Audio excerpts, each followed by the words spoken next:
Ketika kamu menghisap sebatang rokok, ratusan zat kimia berbahaya di dalam asapnya akan langsung masuk ke rongga mulutmu dalam bentuk partikel dan gas. Di antaranya adalah tar yang dihasilkan dari pembakaran tembakau. Tar adalah cairan kental berwarna coklat yang merupakan campuran dari berbagai senyawa kompleks dan zat radioaktif coy. Selain membuat jari dan gigimu menguning, sebagian tar yang terhirup juga akan menempel di permukaan saluran pernapasan. Pita suara pun akan teriritasi yang memicu batuk sebagai bentuk refleks. Selanjutnya, tar dan zat berbahaya lainnya dari asap rokok akan ikut masuk bersama udara ke dalam paru-parumu. Dalam kondisi normal, dinding bagian dalam paru-paru memiliki lapisan silia, yaitu rambut-rambut halus yang bergerak seperti rumput laut coy. Fungsi silia adalah untuk menyapu dan membersihkan partikel asing seperti debu dan bakteri coy, lalu mengeluarkannya dari tubuh dalam bentuk dahak. Namun tar dari asap rokok memiliki sifat yang sangat lengket. Akibatnya, tar akan menempel pada silia, melumpuhkan gerakannya dan menurunkan fungsi pembersihan di saluran pernapasan. Seiring waktu membentangkan tar ini akan membuat paru-paru menghitam secara bertahap coy. Ketika silia berhenti bergerak, maka zat-zat berbahaya dapat dengan mudah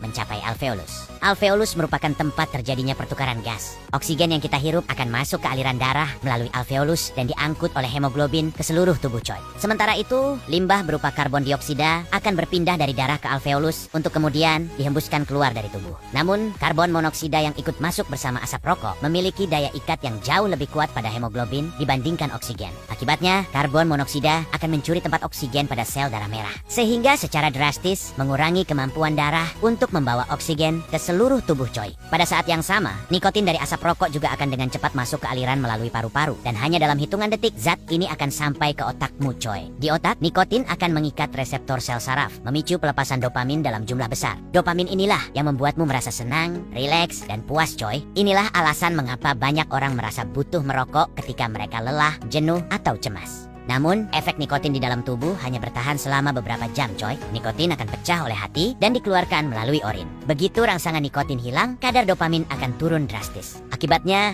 perasaan nyaman yang kamu rasakan akan memudar coy. Sensasi turun inilah yang kemudian mendorongmu untuk terus merangsang sistem dopamin dan secara bertahap menciptakan ketergantungan terhadap nikotin coy.